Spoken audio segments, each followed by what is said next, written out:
Welcome to our deep dive into the world of Karl Leonhard Reinhold. Yeah. You might not know his name, but he was a big deal in German idealism, like a philosophical Indiana Jones, Uh-huh. unearthing some hidden gems of thought. He could make even the most complex ideas understandable. Oh, you're so right. Reinhold doesn't always get the spotlight, but his work is like a bridge between Kant and those giants of German idealism, Fichte and Hegel. He was tackling some really fundamental questions about knowledge and consciousness, stuff that's still puzzling philosophers today. Right. So first things first, Reinhold started out as a Catholic priest, but then he switched over to Protestantism and became a huge champion of Enlightenment values. Kind of a wild turn of events, wouldn't you say? Yeah, definitely. And that shift actually gets at something really important about Reinhold's thinking. For him, philosophy wasn't just some abstract thing. He thought it could actually make the world a better place, improve society and people themselves. He wanted to make philosophy relevant for everyday life. Like he actually thought these big abstract ideas could have real impact in the world. Absolutely. And that's exactly what made him such a great popularizer of Kant. Kant's stuff was notoriously dense.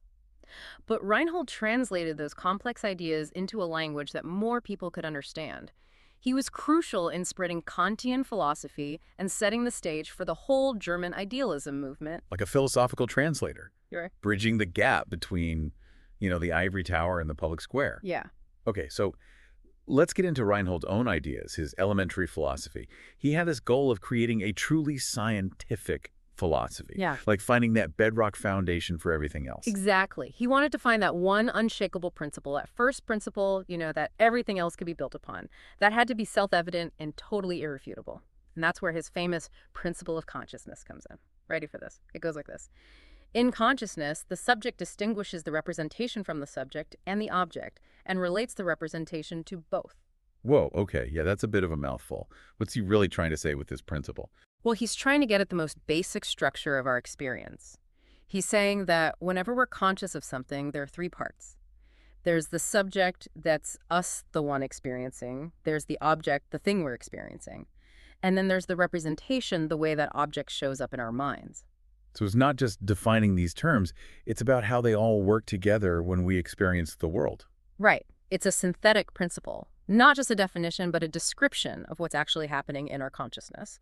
Reinhold's saying our minds aren't just passively absorbing information, they're actively creating our experience by connecting subject, object, and representation.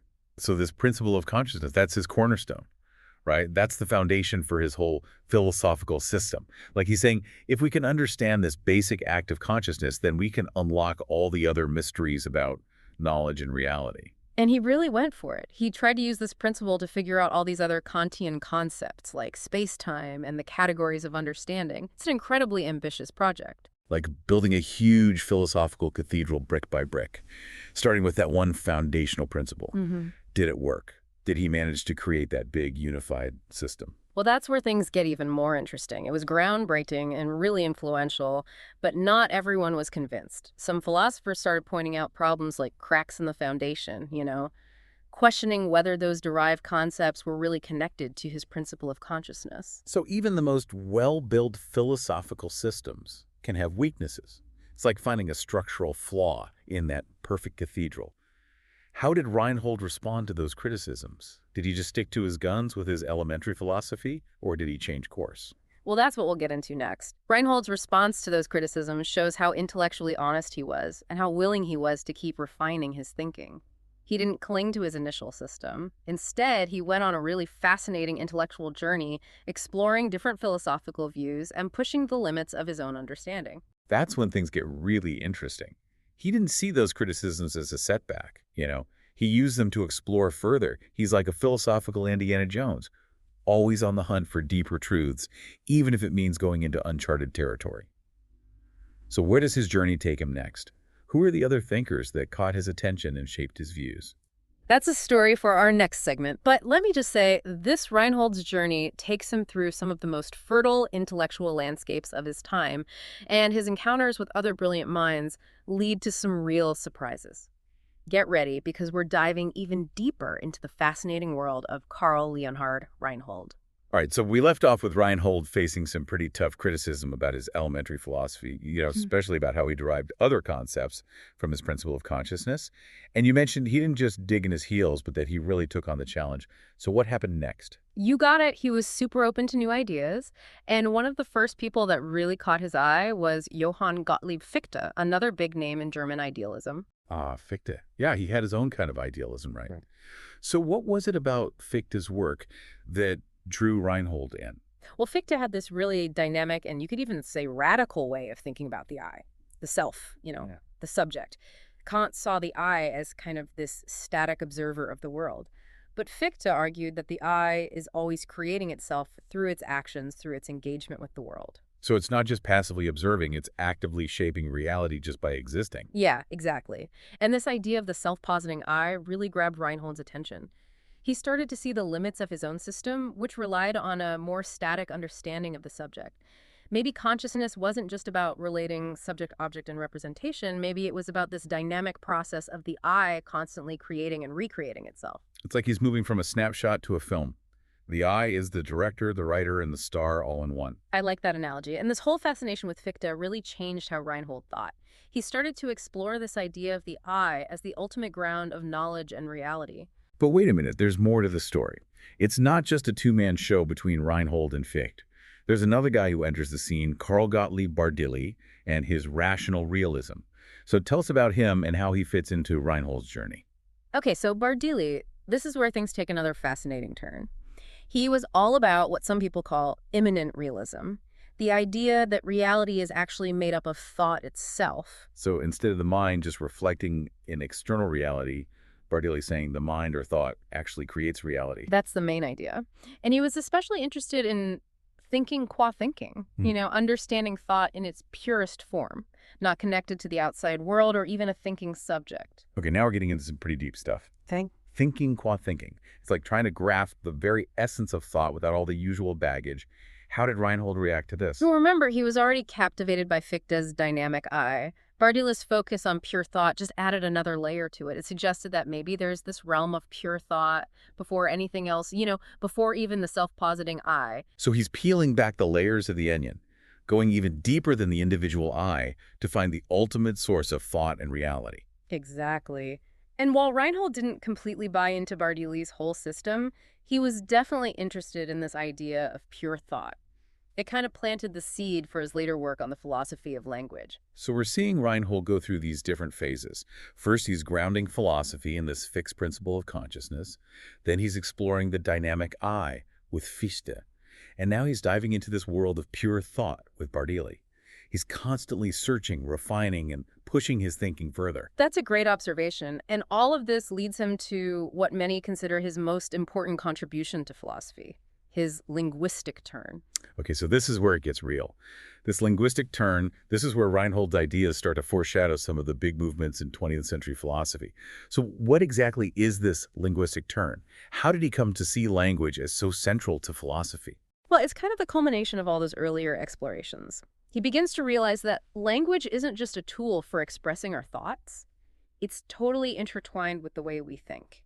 He argues that the way language is structured actually shapes our understanding of reality, and that a lot of philosophical problems come from ambiguities and inconsistencies in language itself. So language is both how we think and the potential source of philosophical confusion. That's it. And this realization leads Reinhold to this really ambitious project, creating a system of synonymic. Synonymic, that's not a word you hear every day. What was he trying to do with that? Basically, he imagined a super precise language, a language where every word only had one clear meaning. He thought that by getting rid of all the ambiguities in natural language, we could solve philosophical disagreements and understand reality better. Like he's trying to create a philosophical Esperanto, a universal language of thought, to go beyond the limits of how we normally speak and think. It's a great comparison. And this project, even though it wasn't really finished, represents a huge shift in the history of philosophy. Reinhold was one of the first to see how important language is in shaping our understanding of the world. It's like he's setting the stage for thinkers like Wittgenstein and Frege, who would also wrestle with the connections between language, thought, and reality. But even with those insights, I bet Reinhold's synonymic project wasn't without its problems. What were some of the challenges in trying to create this perfect language? Well, the biggest challenge is probably just how complex language is. Natural languages are always changing, adapting to new situations, expressing all sorts of human experiences. Trying to pin down one fixed meaning for every word, that's a pretty tough job. It's like trying to capture a river in a photograph.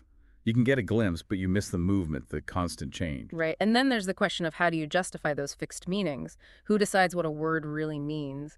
Reinhold doesn't really give us a method for finding those absolute definitions. So it's kind of like saying you're the ultimate dictionary maker without explaining how you came up with your definitions. Exactly. And then there's this deeper philosophical question.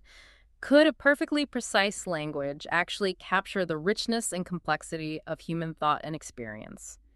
Even if you get rid of all the ambiguity, wouldn't you also lose some of the nuance and the creative possibilities of language? That's interesting. It's like asking if a perfectly logical world would also be an interesting world. Would we give up some of the beauty and depth of expression for absolute clarity? That's a question Reinhold leaves for us to think about. But even if his synonymic project never really came to fruition, it shows how ambitious he was and how much he understood the importance of language for philosophy. So while Reinhold might not have created that ultimate philosophical language, he definitely opened up a new way of looking at things, a new way of understanding how our words, our thoughts, and the world around us are all connected.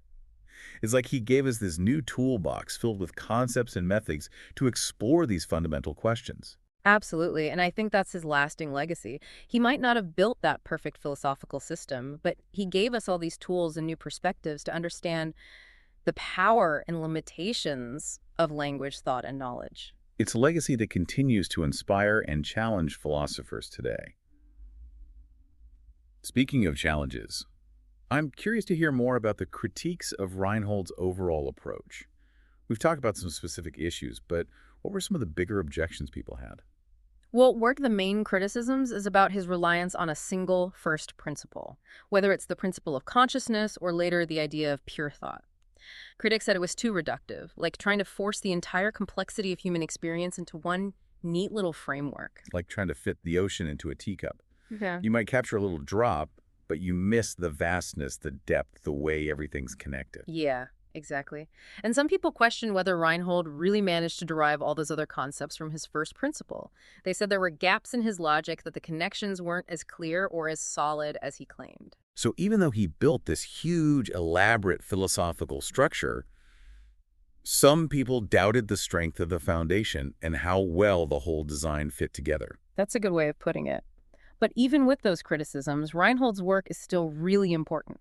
He pushed the limits of philosophical thinking, he grappled with huge questions about knowledge and reality, and he really set the stage for German idealism and what came after. He was a pioneer, and his journey shows us that philosophy isn't about getting the right answer. It's about questioning, refining, and expanding how we understand ourselves and the world. It's like he's telling us that the real adventure isn't the destination, it's the journey itself. Well said. And that's a perfect way to lead into our final segment, where we'll talk about the impact of Reinhold's work and the questions he left us with. Okay, so we've been through this whole journey with Reinhold, his search for that one big principle, his time with Fichte and Bardelli, and then that big linguistic turn. What's the takeaway? What's his impact on philosophy? Well, his own philosophical system, maybe it didn't have the staying power he wanted, but his work had this ripple effect. It went way beyond his own time. He was a catalyst for a lot of the important developments in German idealism. He kind of paved the way for guys like Hegel and Schelling. Like he planted those intellectual seeds that grew into this whole new landscape of philosophical thought. That's a good way to put it. Reinhold's focus on consciousness, on the I, and the role of language, it really laid the groundwork for some of the biggest philosophical debates of the 19th and 20th centuries. So even if his philosophical cathedral had some cracks, he gave the blueprints and the building blocks for the philosophers who came after him. Exactly. And it's not just German idealism. His emphasis on language being so important for thought, it really foreshadowed the linguistic turn in 20th century philosophy. People like Wittgenstein and the whole development of analytic philosophy. It's pretty amazing to think about how these ideas from the late 1700s would have such a big impact on how we think about philosophy, even today. It shows how powerful these fundamental questions are, about consciousness, knowledge, and the relationship between language and thought. These are the kinds of questions that still fascinate and challenge philosophers. So for our listeners who have been on this deep dive with us, what are the big things to take away? What should they be thinking about as they continue their own philosophical journeys? I think Reinhold is asking us to look at our own relationship with language. How are the words we use shaping how we understand the world, how we see things, even our values? Can we change our language to get more clarity and understanding, or are we stuck with its limitations? It's like he's asking us to be more aware of the lenses we're using to see the world, the linguistic lenses that shape our thoughts. And he's also asking us to think about the nature of consciousness itself. Is it passive or is it active? Is it a product of the world or the source of reality? These are questions that get to the core of who we are and how we see ourselves in the universe. Those are some big questions to think about. But that's what makes a deep dive like this so great. It's not about easy answers. It's about wrestling with these big mysteries and pushing the boundaries of our own philosophical horizons. Couldn't agree more. And I think Reinhold would be happy to know that his ideas are still sparking conversations and inspiring us to explore the complexities of thought language and reality. So if someone wants to learn more about Reinhold, where should they start? Any particular works you'd recommend? If you want something accessible, I'd say check out his letters on the Kantian philosophy. It's a great way to learn about Kant's ideas, but with Reinhold's own take on them. Perfect. And for the really adventurous, diving into his elementary philosophy could be really rewarding, though it's definitely a challenge. For sure. Be ready for some serious philosophical brain work. Well, to wrap things up, I think it's safe to say that Karl Leonhard Reinhold, even though he's not always a household name, was a true philosophical pioneer. His ideas might not have created that perfectly unified system he wanted, but they started a revolution in philosophical thought that's still going on today. He was a bridge builder, a catalyst for new ways of thinking. And his dedication to finding clarity in philosophy left a mark on the history of thought. And maybe the best way to honor Reinhold is to keep going with that pursuit, to keep asking questions, to keep exploring, and to keep pushing the limits of what we understand. That's a great way to end it. So until our next deep dive, keep those philosophical fires burning